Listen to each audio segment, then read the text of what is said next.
Bonjour. Alors, on va commencer le webinaire. Donc, je vois qu'il y a Jessica et Gaëlle. Je ne sais pas si vous m'entendez bien. Est-ce que vous voyez correctement l'écran?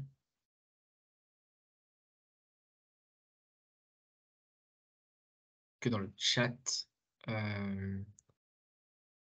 je reçois. Oui, ok, super. Je vois et j'entends. Parfait. Merci pour vos retours. Euh, Je vais voir effectivement, Jessica, est-ce que tu sais si Eric a pu recevoir l'invitation pour se connecter? Euh, mais je pense qu'il va arriver, il va pas tarder à arriver.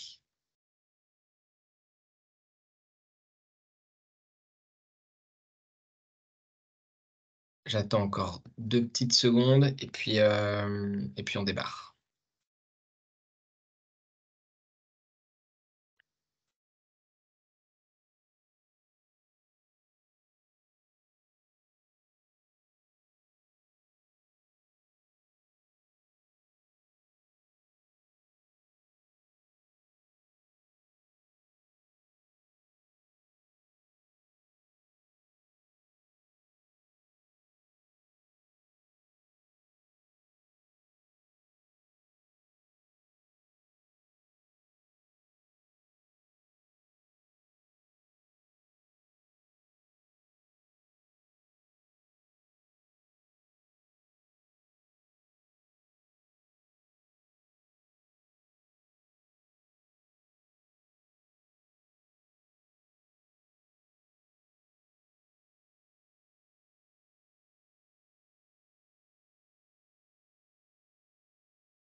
Ok, bon, mais c'est parti.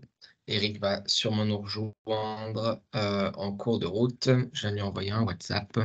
Donc bonjour déjà aux participants du webinaire. L'idée, c'est aussi de faire un webinaire qui sera accessible derrière en ligne, que les personnes pourront regarder en replay. Donc effectivement, donc je me présente, moi c'est Erwan Genver, donc je suis consultant RSE et carbone au sein du cabinet de transition écologique et sociale qui s'appelle R3. Donc je reviendrai sur qui est R3 et quel est notre périmètre. Et effectivement, on lance un programme d'accompagnement et de formation dédié aux entreprises du territoire de la Guyane. Donc un programme qui vise à structurer la démarche RSE des entreprises guyanaises. Donc pour ça, il y a Éric Bourdin qui est sur Cayenne, dirigeant de l'entreprise Pharmacie Internationale, qui va nous rejoindre pour témoigner, puisque nous avons déjà réalisé une première promotion d'entreprise en partenariat avec le réseau Entreprendre Guyane et le mouvement des entreprises de France Guyane, donc MEDEF, s'est joint aussi à cette initiative pour impulser la structuration de démarches RSE au sein du territoire. Peut-être pour commencer, R3 et BPI France, qui sommes-nous? Donc R3, donc on est une entreprise de 80-100 collaborateurs basés en métropole, mais qui avons pour ambition d'accélérer la transition écologique et sociale à toutes les organisations. Et le fait de rendre accessible cette transition, ça passe par à la fois une accessibilité en termes de solutions, mais aussi en termes de dispositifs géographiques, donc dans les régions, dans les territoires, et par le biais de partenaires. Donc nous, aujourd'hui, on a une expertise autour de la RSE, où on travaille aussi toutes les notions de marque employeur, l'engagement des équipes, etc. Mais aussi sur la décarbonation, donc comment mesurer ces émissions et après avoir un plan d'action de réduction et la performance énergétique. Donc on a à la fois des consultants, des ingénieurs en interne et on a un autre levier qui est les plateforme digitale. C'est-à-dire qu'on va développer aussi beaucoup d'outils qui vont servir à la fois aux consultants, mais aussi à nos clients pour piloter cette transition, écologique et sociale. Donc j'aurai l'occasion de vous présenter d'autres outils, dans le cadre de ce webinaire. Mais surtout, on a des solutions de financement, que ce soit autour du leasing, du leaseback, des C2E, aller chercher les bonnes subventions, le lien avec les OPCO et des partenariats avec des financeurs, notamment comme BPI France. L'idée, c'est qu'on est parti d'un constat, c'est qu'aujourd'hui, pour accélérer la transition écologique, dans les territoires et sur les TPE-PME, hem, c'était vu comme quelque chose de grand groupe, la RSE, qui avait, aussi, un manque de moyens humains et financiers. Donc en fait, nous, on s'est rapprochés effectivement de BPI France pour piloter, déployer un programme structuré avec, on le verra, de la formation et un accompagnement, et avec la prise en charge de BPI France. Donc ça correspond vraiment, nous, à notre identité. C'est comment on peut relier tous les enjeux économiques aux enjeux écologiques, et on veut vraiment aider les entreprises à avancer pas à pas dans leur démarche, de comprendre où sont leurs enjeux et quel est le plan d'action à déployer. Aussi impliquer les salariés, pour en faire un vrai projet d'entreprise. L'idée, c'est vraiment que vous puissiez, déployer cette transition en interne, et aussi construire des feuilles de route qui adressent vos besoins immédiats, mais surtout, aussi vos enjeux à long terme, et capitaliser sur le long terme. Donc, rendre accessible la transition, financièrement. Donc, BPI France, est partenaire du programme qu'on appelle Impact RSE, et qui est déployé, en Guyane. Donc, ceci étant dit, quel est, l'historique, effectivement avec Réseau Entreprendre, Guyane, et le MEDEF? Il y a eu une première cohorte, d'entreprises, donc sur 2022, fin 2022 et début 2023, qui ont suivi le programme de formation et d'accompagnement.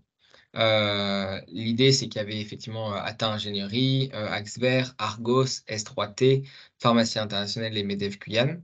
Je me suis rendu, donc en Guyane pour, réaliser un diagnostic complet, dans les entreprises. Et puis je suis revenu une deuxième fois effectivement, développer le plan d'action, RSE de ces entreprises. Donc ça se fait sous format d'atelier. Et l'idée, c'était aussi de former, Meryl Martin, qui est un consultant du territoire, à notre méthodologie, qui puisse aussi, voir comment on avait formalisé ces étapes d'accompagnement. Et également que lui, avec sa connaissance du territoire, puisse nous pousser, des solutions concrètes, donc des associations, des acteurs, des initiatives, pour pouvoir rendre effectivement la transition, écologique et sociale la plus concrète pour les entreprises du territoire.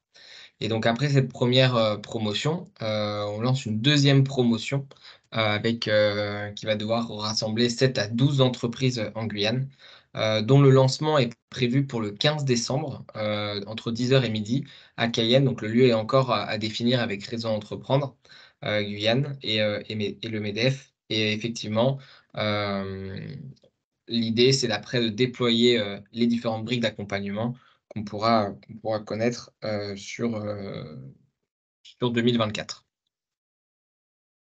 Avant de commencer et de vous montrer, concrètement le programme, comment il s'articule, on voulait, à travers ce webinaire aussi, vous montrer que la RSE, ça concerne effectivement tout le monde, toutes les entreprises, et que ça a beaucoup de bénéfices aussi pour les entreprises en Guyane. Je pense qu'il y a beaucoup d'enjeux tant sur le plan environnemental, humain, et sociétal, et que les entreprises, qu'elles soient des TPE, PME, ont tout à fait leur rôle à jouer, dans ces actions. Et c'est effectivement, en fait, déjà, qu'est-ce que la RSE? C'est le premier sujet. Donc la RSE, ça vient bien englober toutes les thématiques économiques, toutes les thématiques sociales et les thématiques environnementales.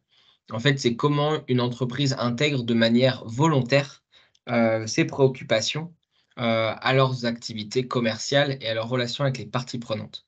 Les parties prenantes, c'est important de l'avoir en tête, c'est effectivement tout votre écosystème, comment vous pouvez impliquer, vos fournisseurs, vos prestataires, mais aussi, communiquer à travers vos clients, embarquer vos collaborateurs, vos actionnaires, votre direction, mais aussi toutes les associations et les collectivités publiques, dans ces modèles, d'affaires plus vertueux.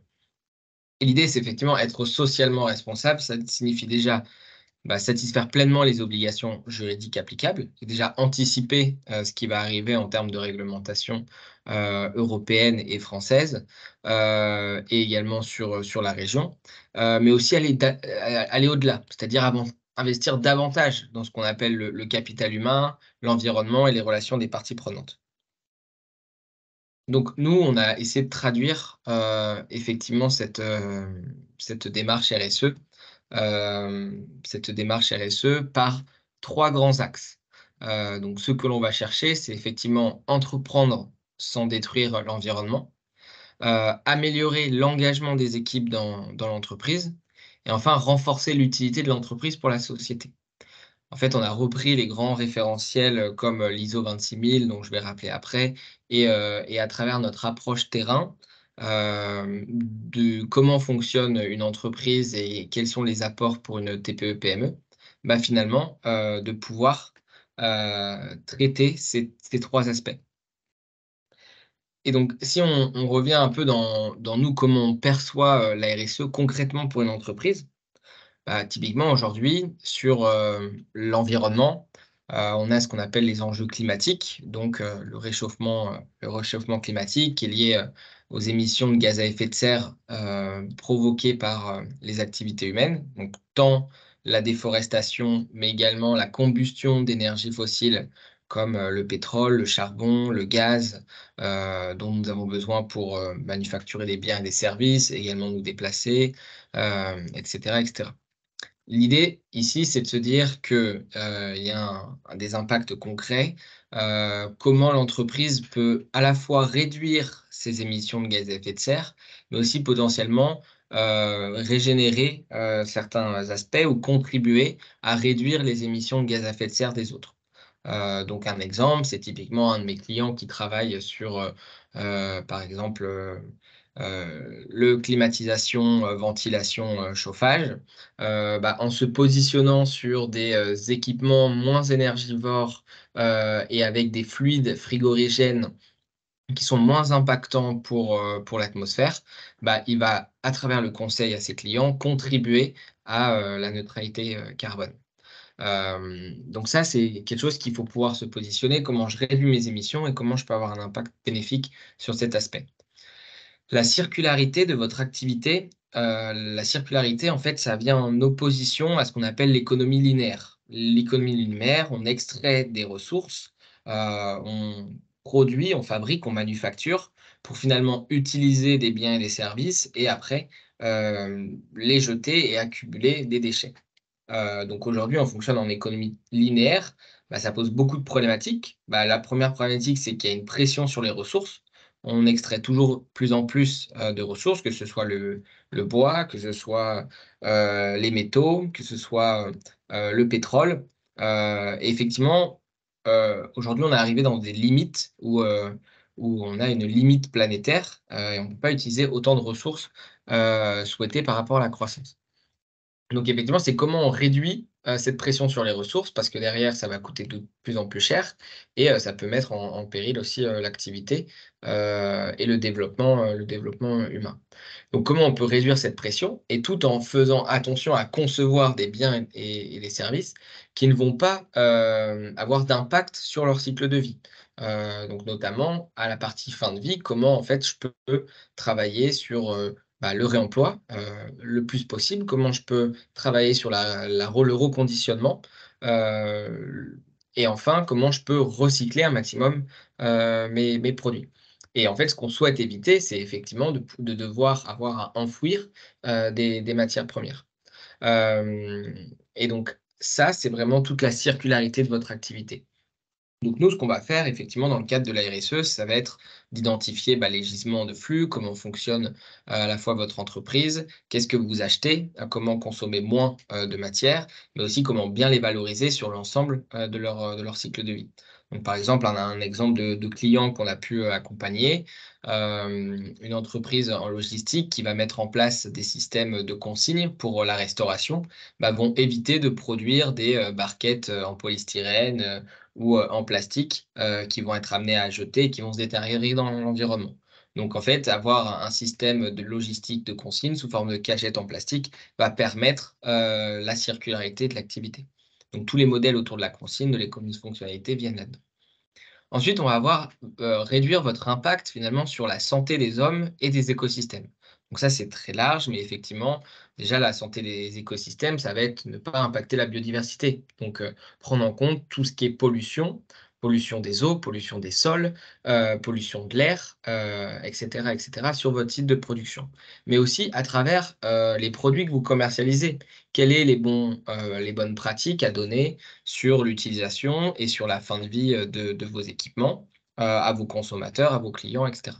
Et comment le produit que je commercialise, bah, n'a pas d'impact sur la santé humaine. Donc là, un autre client dans un tout autre registre, ça va être une boîte de cosmétiques qui va faire des rouges à lèvres. Bah, ils vont travailler sur la formule qui peut être présente dans les cosmétiques, pour avoir plus de naturalité et pas avoir d'éléments sur le perturbateur endocrinien. Donc ça, c'est vraiment beaucoup, beaucoup d'actions sur la partie environnementale. Il y a et ça va dépendre effectivement de vos enjeux, de votre secteur, et comment on peut, l'adresser aussi, en Guyane. Après, on va avoir tout ce qui est amélioration de l'engagement des équipes. Donc, ce qu'on va essayer d'améliorer, c'est le partage dans l'entreprise. Comment on a une partage de la culture d'entreprise, une partage de la convivialité, mais également une partage de la valeur créée dans l'entreprise avec notamment nos entreprises vont beaucoup travailler sur la participation, l'intéressement, comment j'associe mes collaborateurs à la performance économique de l'entreprise. Mais ça peut être aussi le partage de la gouvernance, sur comment je fonctionne en groupe de travail, avoir une gouvernance qui permette la prise d'initiative, l'innovation et cetera. Donc ça, c'est des choses qu'on va aussi traiter dans le cadre de la RSE.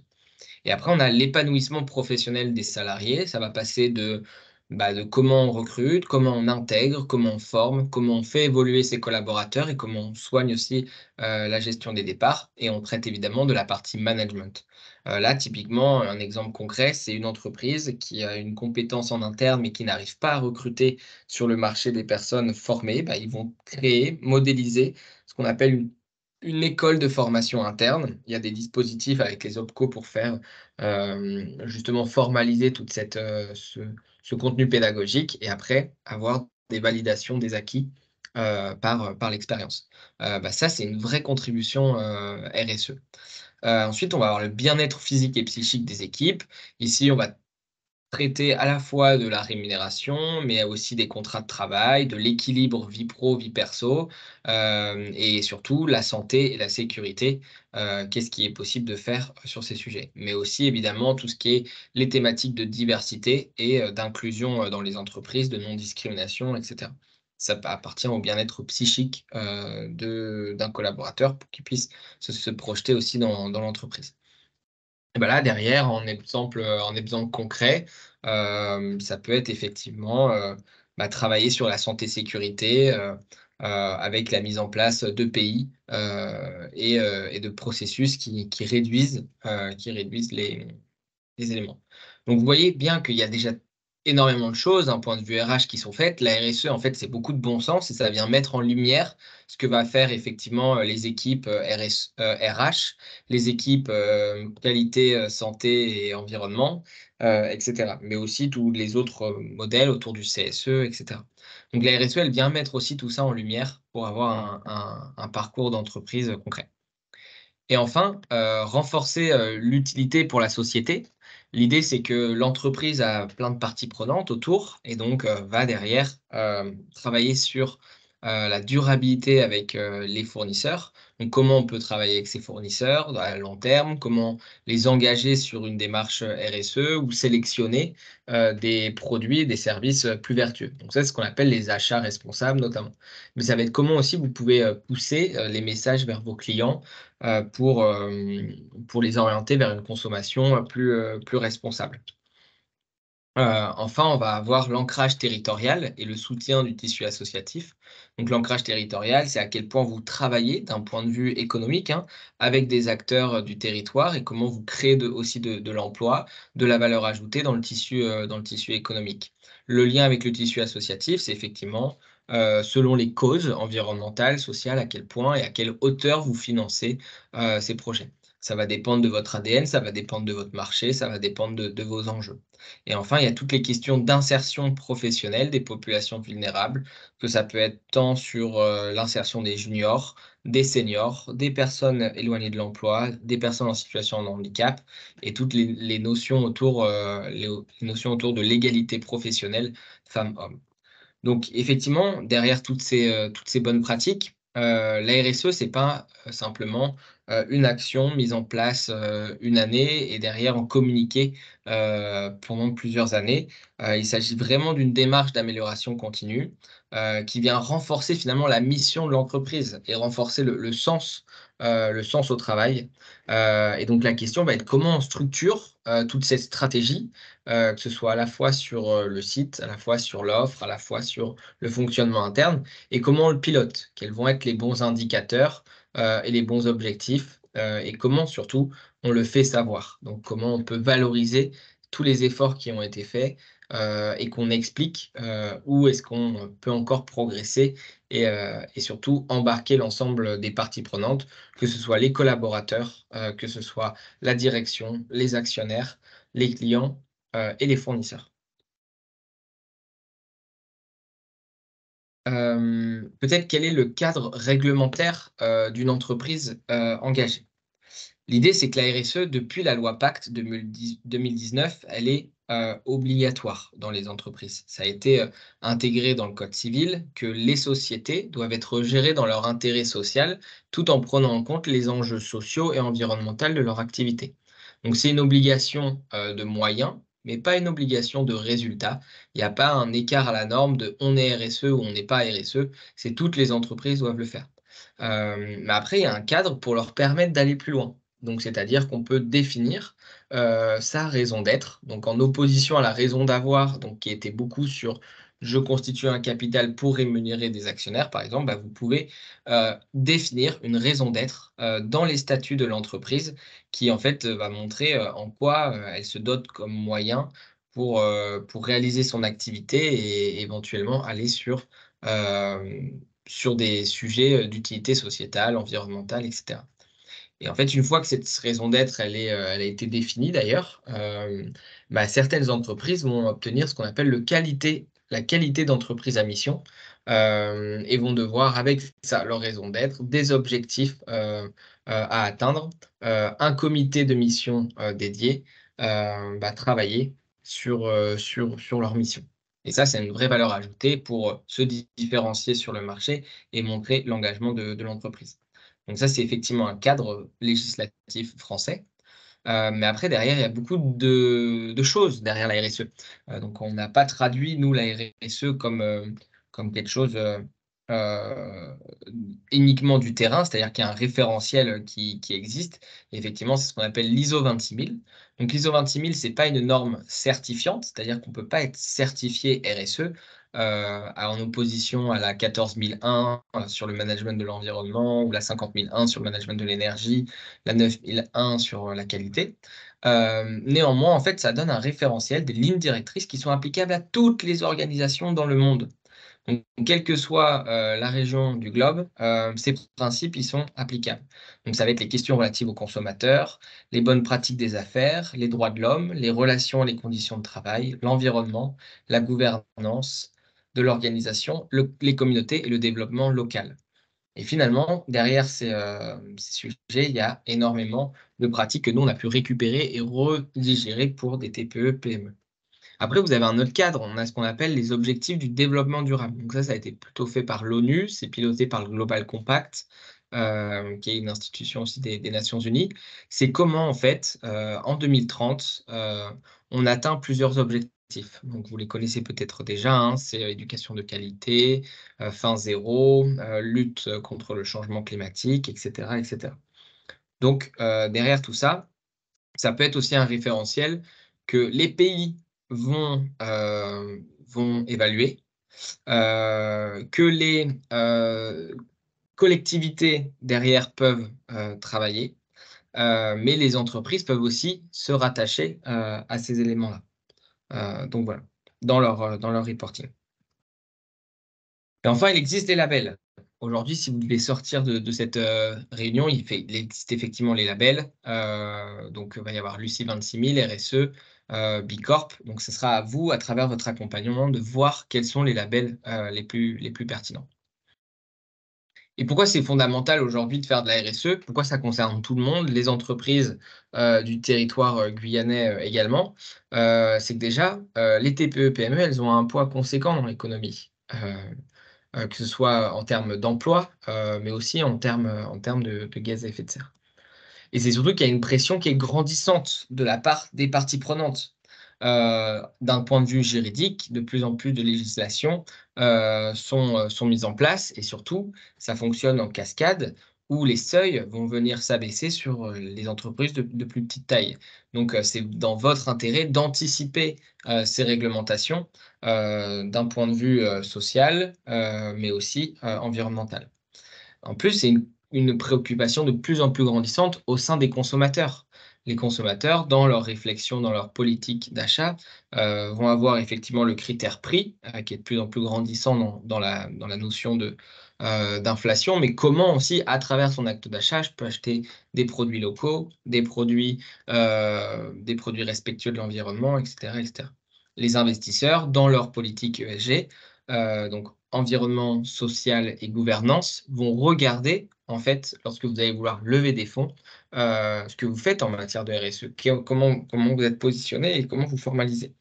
D'ailleurs, la cotation à la Banque de France, on y reviendra, intègre ces critères, de RSE aujourd'hui pour avoir, des taux préférentiels, pour les emprunts au niveau de la banque. Enfin, vos donneurs d'ordre, ça peuvent être vos clients, ça peut être, du privé comme du public, vont intégrer de plus en plus dans leurs appels d'offres, des critères RSE pour savoir effectivement, où vous en êtes en matière de RSE. Aujourd'hui, on est plutôt autour du 10 demain, on sera plutôt sur 20-30 de la note finale qui sera, consacrée à la RSE. Donc c'est un moyen surtout déjà de ne pas perdre de marché et surtout d'aller en chercher, des nouveaux. Et la société civile, ça va être tout le tissu associatif, les lanceurs d'alerte, mais aussi voilà, qui en fait, ça va dépendre extrêmement de votre, réputation, et votre image de marque. Si vous faites la RSE, c'est pour aussi anticiper les risques, vis-à-vis de tout ça. Et enfin, vous avez les salariés. Il y a de plus en plus d'attentes vis-à-vis des salariés. Ils ont besoin et ils souhaitent être formés à ces sujets de RSE. C'est aussi un moyen de retrouver du sens dans les organisations. Et aussi, c'est un vrai vecteur de recrutement. Une entreprise pour notamment les jeunes recrues qui est engagée d'un point de vue environnemental et social va pleinement être plus attractif sur le marché. Donc la question, c'est, finalement, la RSE, à quoi ça sert? Et beaucoup de personnes s'interrogent sur est-ce que ça vient nourrir la performance économique? Et bien, nous, on est convaincus, de ça. D'ailleurs, il y a une étude de France Stratégie et de l'ADEME qui a été réalisée, qui, montre que les entreprises qui ont mis en place une stratégie RSE ont une performance économique de plus de 13 par rapport à celles qui n'ont rien mis en place. Comment, ça peut venir s'expliquer? Effectivement, déjà, on va maîtriser mieux ses marges. Qu'est-ce qu'on entend par mieux maîtriser ses marges? Effectivement, c'est déjà mieux anticiper les risques réglementaires, les risques de réputation, et effectivement, à chaque, réglementation, que ce soit sur l'indice égalité pro, sur, le tri, des déchets, il peut y avoir une pénalité, avec un pourcentage de chiffre d'affaires. Donc là, on parle effectivement de l'amende de 1 du chiffre d'affaires annuel en cas de non-respect de la CSRD, qui est la nouvelle politique de reporting, extra-financière au niveau européen. Mais c'est aussi un moyen d'améliorer votre performance opérationnelle. Pour des entreprises qui ont vraiment mis en place une politique RSE, la chasse, au gaspillage permet à la fois sur les flux, sur l'eau, sur l'énergie, de réaliser des économies. Et cette économie, c'est, des choses qui permettent de maîtriser ses coûts, et derrière de maintenir, ses marges. Mais aussi, c'est un moyen d'augmenter le chiffre d'affaires. Plus d'engagement et plus de motivation des salariés, moins de risques de turnover, d'absentéisme et de conflits, en interne au sein de sa société, on a une meilleure productivité grâce à une meilleure coopération et sens au travail. Et après, on en a parlé, effectivement, accès aux nouveaux marchés et innovation. De plus en plus d'entreprises se positionnent là-dessus, développent des nouvelles offres, des nouveaux marchés, que ce soit autour du reconditionné, autour de services, et cetera. Mais aussi, c'est aussi un moyen de gagner, des points dans un appel d'offres. Et après, une meilleure attractivité et rétention des talents. 85 des salariés estiment que l'amélioration, de la qualité de vie au travail renforce aussi, la fidélité. Et effectivement, amélioration de la valorisation financière, amélioration de la cotation à la Banque de France qui intègre désormais, la RSE pour l'octroi, de prêts, et aussi, l'accès au financement à des taux privilégiés de la part des institutions, bancaires via les critères ESG. Alors aujourd'hui, donc en fait, on est à 16h30, mais quelle attitude adopter face à ces enjeux de transition? Est-ce que les entreprises veulent anticiper et agir à leur rythme, en prenant du plaisir, ou plutôt adopter une attitude attentiste et agir sous la contrainte? Et là, ça risque de se faire dans la douleur. Donc nous, effectivement, notre parti pris, c'est n'attendez pas que, ça arrive sur, vos épaules, pour commencer à faire de la RSE. Aujourd'hui, ça s'accélère énormément, sur le marché et c'est vraiment un élément différenciant d'amélioration du fonctionnement de votre entreprise qui peut être apporté à travers, ces notions-là. Donc, qu'est-ce qu'on propose avec, Réseau Entreprendre Guyane, MEDEF, Guyane, R3 et d'autres acteurs, du territoire, qui soient des consultants et des formateurs, mais aussi des associations? Quel est le programme? En fait, l'idée, c'est de combiner à la fois des temps de formation collectif, donc une promotion de 12 entreprises, du territoire où elle va être créée, pour suivre des modules, de formation. Donc, le lancement est prévu pour décembre, donc c'est une demi-journée, 2 heures, pour expliquer effectivement, quel est le programme, quels sont les livrables et quels sont, les prérequis, notamment sur comment créer une équipe RSE au sein de son entreprise. Et ensuite, vous allez avoir différents modules de formation. De quoi on parle? En termes d'engager sa transition environnementale, on va traiter de la partie, effectivement climat, économie circulaire, biodiversité et cetera. Et de quoi on parle en termes de créer de la valeur économique et sociale? Donc là, ce sera effectivement, peut-être, un point de vue plutôt économique, l'utilité sociétale, la valorisation des équipes et cetera. Et enfin, on va avoir, ce qu'on appelle valoriser sa démarche auprès des parties prenantes. C'est comment animer sa démarche en interne, comment communiquer, en externe à travers les rapports RSE et cetera. Et enfin, 12 mois plus tard, il y aura un retour d'expérience vraiment sur ce que les entreprises auront mis en place en termes de pratiques et en termes d'engagement. Et à partir de là, vous allez chaque entreprise bénéficier de l'accompagnement d'un consultant référent sur votre entreprise. Ça va passer par une phase de diagnostic, dont je vais vous expliquer après à quoi ça consiste. Heu, une atelier pour plutôt, faire vos objectifs et votre plan d'action et votre, feuille de route. Et notre accompagnement va vous permettre aussi de bénéficier de plusieurs outils. C'est-à-dire que toutes les chartes, tous les éléments qui ont déjà été formalisés par d'autres entreprises clientes, vous les avez à disposition sous forme de modèle. Ça peut être très bien sur l'intégration, le parcours d'intégration, et cetera, et cetera. Vous bénéficiez également d'une newsletter RSE, à ce niveau-là. Et donc c'est toutes les 2 semaines, vous recevez une newsletter RSE. Et il y aura effectivement un challenge inter-entreprise qui va vous permettre de mettre en place des pratiques qu'on appelle plutôt des pratiques de court terme, des pratiques, d'éco-gestes qui sont réalisables sur 2 mois, pour vous permettre d'arriver sur l'atelier feuille de route avec des actions beaucoup plus, ambitieuses à moyen, long terme, et en lien avec ces parties prenantes. Donc globalement, on vous a remis effectivement tous les contenus, hein, des formations. C'est aussi dans la plaquette commerciale, Donc, je vais passer assez rapidement, mais tous les livrables, tous les supports de présentation sont à disposition de votre entreprise.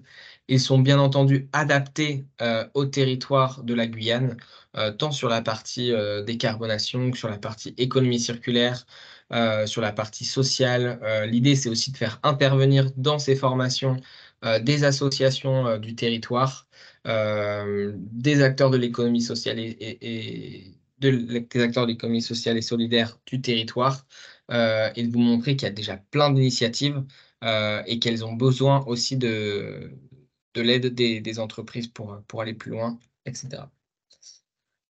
Sur le diagnostic, en fait, nous avons un outil d'autodiagnostic qui va vous permettre de mesurer toutes vos pratiques, de comprendre, de faire votre état des lieux de toutes vos pratiques RSE, tant sur votre site, tant sur votre offre, sur vos équipes, sur votre utilité, etc., etc. Donc, vous allez avoir accès à un outil qui est personnalisable par rapport à votre taille d'entreprise, par rapport à votre offre, qui va vous permettre derrière de dégager en fait déjà des premières pistes de réflexion sur quelle est vos actions à mettre en œuvre et déjà tout ce que vous faites de bien et comment vous allez pouvoir le valoriser avec un système de notation. Donc ensuite, vous allez avoir un rapport qui, en fait, vous exprime votre maturité globale, les actions, à mettre en place, mais aussi analyser quelques indicateurs, éventuellement de suivi, que vous pourriez avoir, des indicateurs, RH, mais aussi des indicateurs sur votre performance RSE, sur l'environnement, les consommations d'énergie, et cetera. Donc ça va dépendre en fonction de votre maturité. Est-ce que vous avez, cette donnée, de disponible ou pas? Mais en tout cas, ça se fait relativement bien. Donc le temps consacré à la phase de diagnostic, est relativement faible pour une entreprise, comme la vôtre. Il y a à constituer un comité RSE. Le consultant se rend dans votre entreprise sur une journée, rédige son rapport et vous le restitue. Là où votre comité RSE va pouvoir être impliqué, c'est plutôt sur l'aspect challenge pour mettre en place, des actions et ensuite sur la co-construction des actions, même chose, tout se fait avec le consultant et vous livre une feuille de route qui va derrière être déployée par vos équipes. Donc ça s'adapte effectivement à au temps, hein, que vous avez à allouer au projet, en fonction de vos ressources. Rien ne sera poussé et imposé. C'est effectivement quelque chose à co-construire avec vous. Il vaut mieux faire 1 ou 2 actions, bien formalisées par an, par semestre et par an, plutôt que, d'avoir, un plan d'action avec énormément d'actions, on finit par pas les mettre en place. Donc c'est vraiment notre parti pris. Et après c'est ce que j'expliquais sur la partie, plan d'action, vous allez venir définir en fait votre fil rouge RSE. Quand on parle de votre entreprise, quels sont les axes de travail, à développer? Que ce soit sur l'environnement, sur l'humain, et cetera. Et c'est ce qui va vous permettre d'expliquer aussi à vos collaborateurs ce que vous faites, mais aussi d'expliquer à vos clients ce que vous souhaitez faire de plus. Et enfin, voilà un type de livrable qu'on peut avoir sur, une feuille de route, bien précise. Ça s'adapte en fonction de la taille de l'entreprise aussi, de l'ambition que vous souhaitez. Mais nous, ce qui nous importe, c'est vraiment de vous pousser, les inspirations, de vous pousser également, les bonnes aides, qui peuvent être, applicables. S'il y a des coûts associés, à l'action, combien ça vous coûte potentiellement? Quelles est, les ressources en temps à allouer, et cetera. Donc, et aussi quels acteurs du territoire peuvent vous accompagner sur, l'électrification des véhicules, sur, l'installation de panneaux photovoltaïques, et cetera. Et surtout, vous avez la possibilité, donc optionnelle, de dispenser effectivement d'une licence pour, 6 mois gratuite, de notre outil qui s'appelle, R3 Pilote RSE, qui est un outil de pilotage des actions, RSE et également, vous faire remonter vos indicateurs. Donc ça, c'est personnalisable et 100 collaboratif. Derrière, quel est le coût de ce programme? Effectivement, ça va dépendre de la taille de l'entreprise, donc qui est cofinancé par Bpifrance à l'ordre de 30. Donc on est plus autour de 4 200 € pour les entreprises de moins de 20 salariés, entre 20 et 50, salariés. On est plutôt autour de 5 000, et cetera, et cetera. L'idée, c'est aussi qu'il y ait une prise en charge additionnelle auprès des OPCO à aller chercher, donc vos opérateurs de compétences. nous sommes référencés Calliope, donc avons la certification qualité Calliope pour pouvoir bénéficier de ce budget. Vous avez 2 budgets en ce moment à aller chercher. Il y a effectivement le budget traditionnel qui est, le plan de développement des compétences. Donc c'est vos cotisations, en fonction du budget de formation que vous allouez. Mais vous pouvez aussi chercher, le FNE, donc c'est le Fonds national européen qui, normalement est à demander et à postuler avant le fin novembre, peut-être fin décembre, 2023. On ne sait pas s'il va être, renouvelé, mais il devrait y avoir des écarts. Hem, Comment s'inscrire? Les démarches, elles sont très simples. Il faut se rapprocher de Jessica Marchand, qui est, chargée de communication événementielle au réseau Entreprendre Guyane. Je vous mets ici, son mail. L'idée, c'est qu'on a un fichier de suivi avec, Jessica pour récupérer effectivement vos coordonnées, le nom de l'entreprise, la taille de l'effectif et les quelques éléments sur les pilotes. Il faudra, compléter ce qu'on appelle la fiche d'inscription de BPI France qui vous permet de valider la prise en charge de 30%, et la retourner effectivement signée.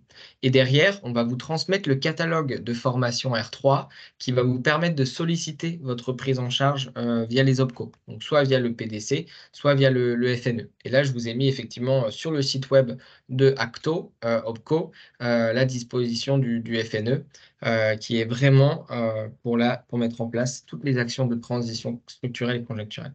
Et derrière, on vous enverra effectivement le devis pour récupérer les fiches d'inscription. Voilà. Alors, je vais parcourir, j'ai supprimé mon écran. Je voulais savoir si Eric, tu étais parmi nous et si déjà il y avait des questions que je n'ai pas pu avoir. Possible d'avoir effectivement cette slide sur le planning prévisionnel. Bien sûr, on vous enverra effectivement la slide. Est-ce que je peux vous envoyer un screenshot que je puisse le faire de suite? Bonjour Eric.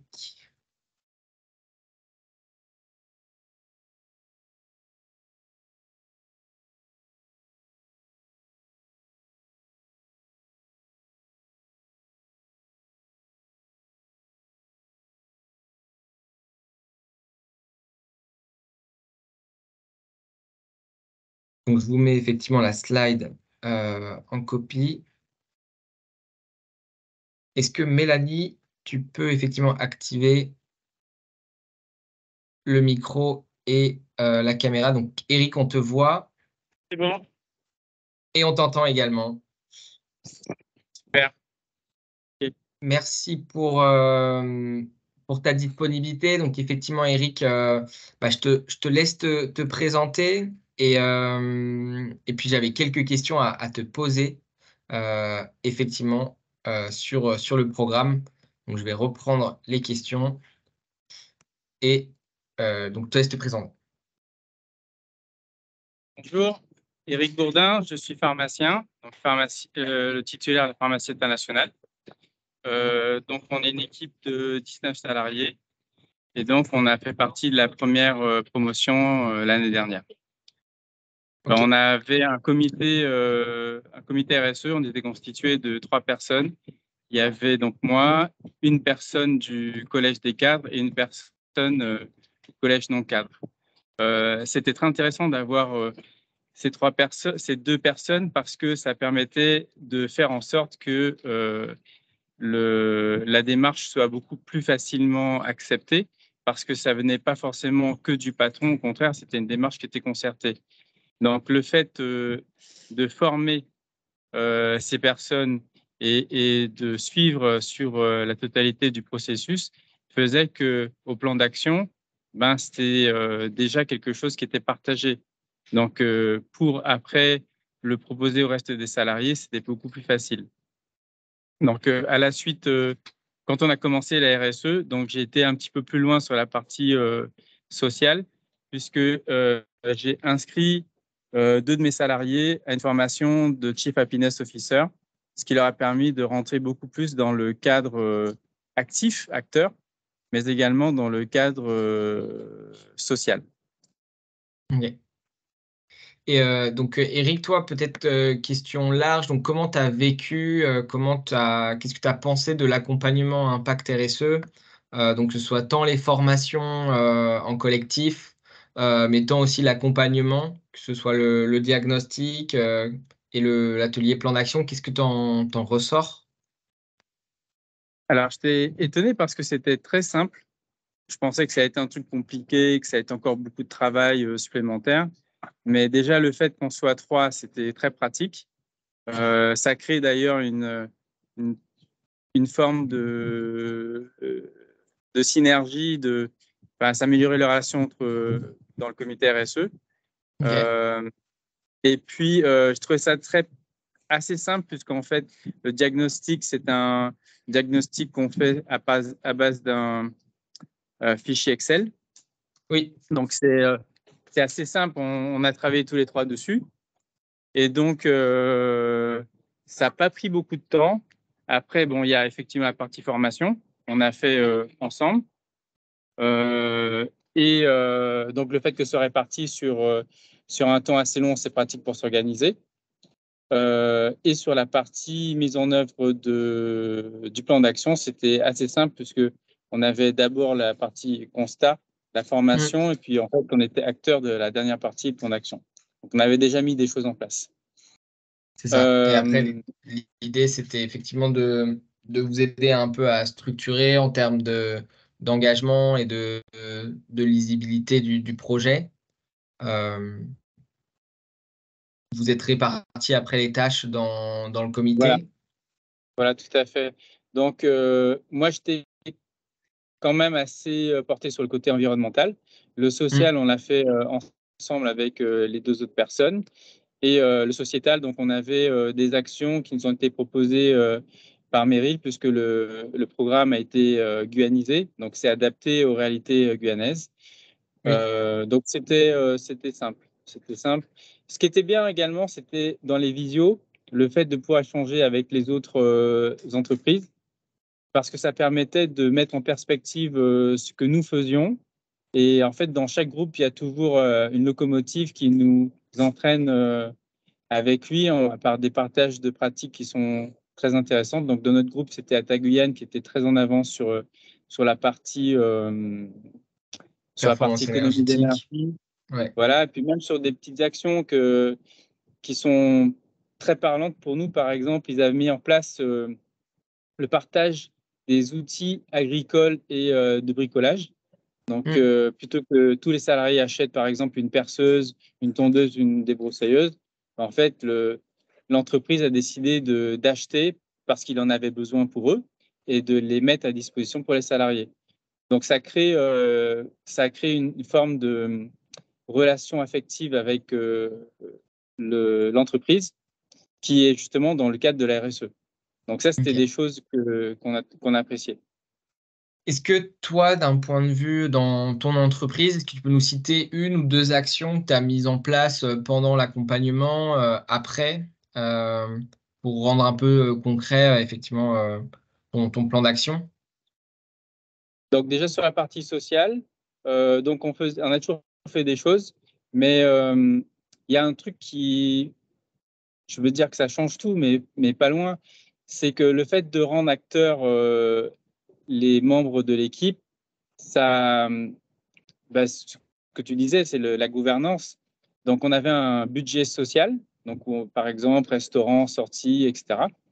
Donc, plutôt que ce soit moi qui le gère, en fait, c'est maintenant l'équipe qui gère. Donc, on a le même montant de l'année dernière, on le garde et c'est eux qui vont le gérer sur l'année prochaine.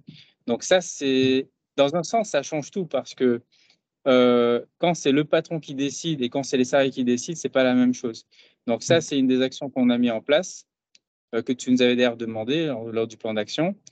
Une autre Oui. action qu'on est en train de mettre en place, c'est on avait un terrain à la campagne sur lequel on fait une ferme partagée. Donc, on plante des fruits et des légumes, on va mettre des poules et on va mettre un petit carré donc pour qu'on puisse passer le week-end.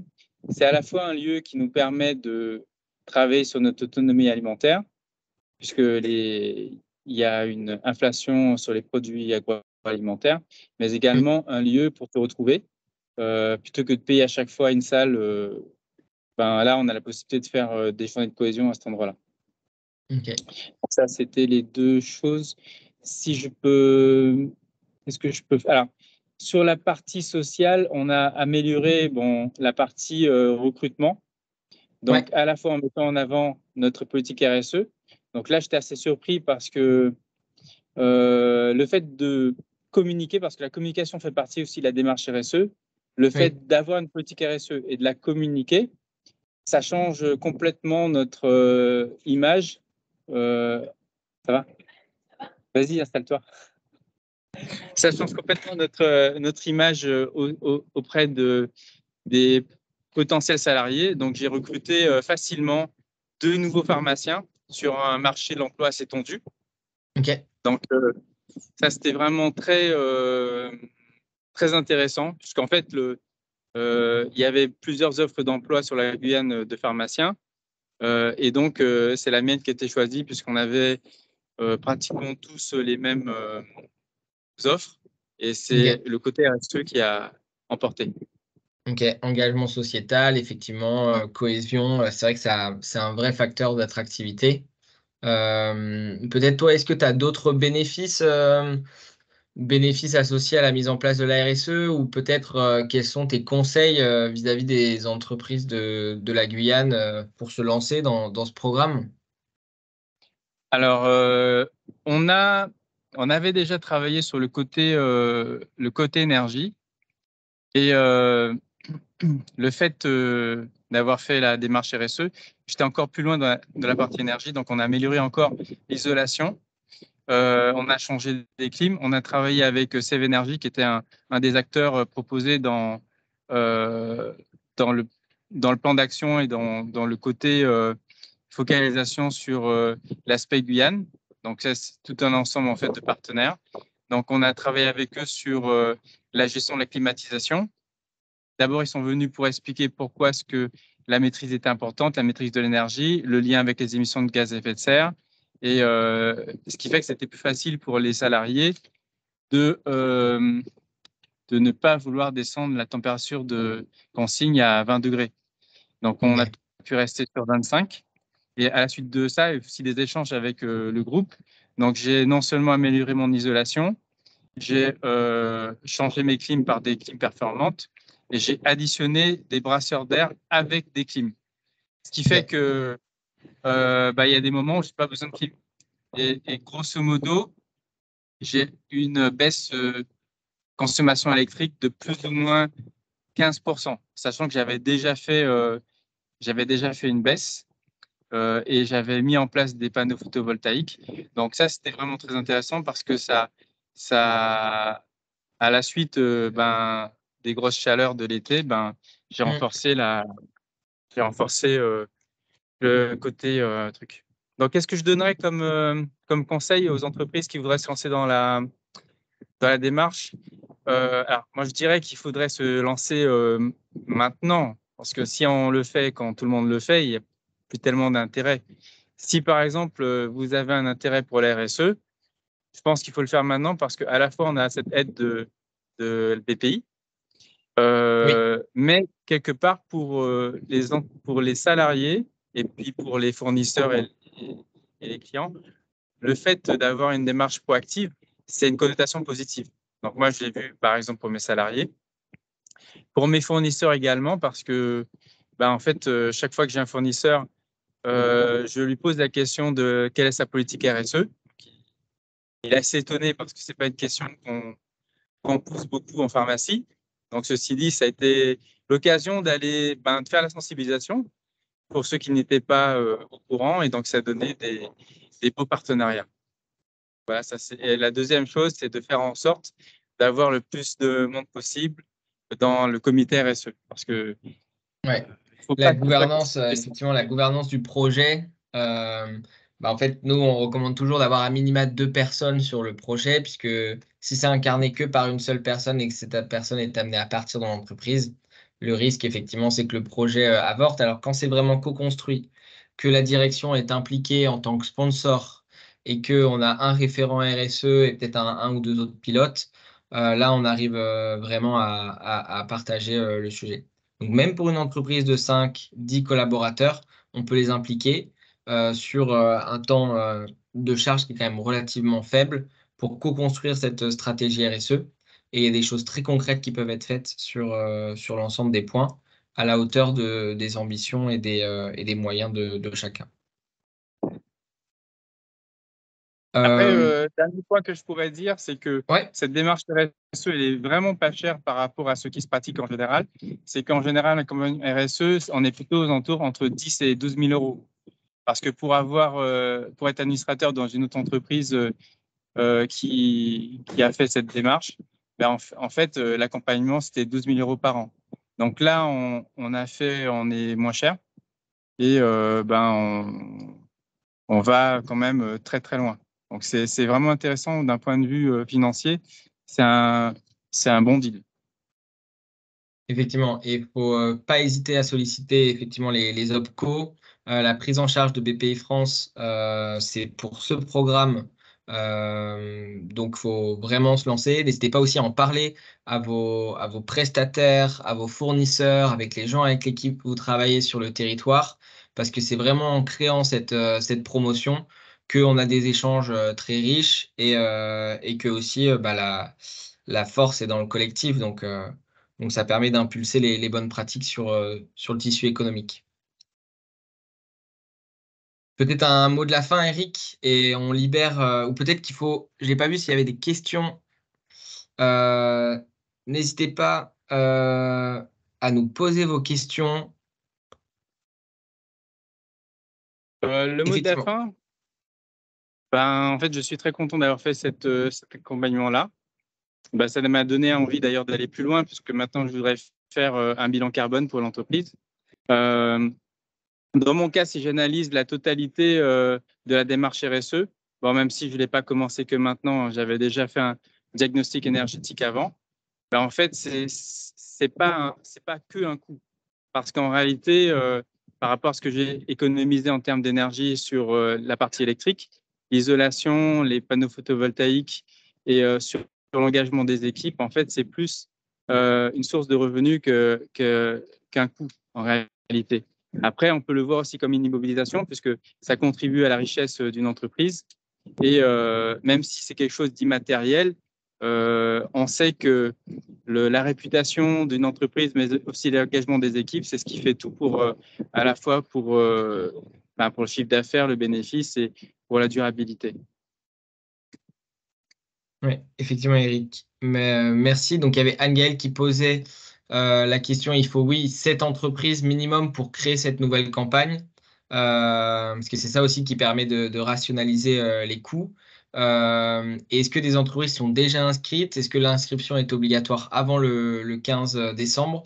Donc, après, un mail de principe sur l'inscription peut nous suffire et votre participation au lancement peut suffire le temps de faire la démarche administrative. Après, la démarche administrative, c'est quand même très simplifié. On vous envoie le fichier d'inscription et à partir du moment où on a reçu, on valide l'inscription. Est-ce que les entreprises sont déjà inscrites? On est en train effectivement de prospecter, d'en faire la promotion. Je ne sais pas si vous avez plus d'éléments, Eric et Marc ou Jessica.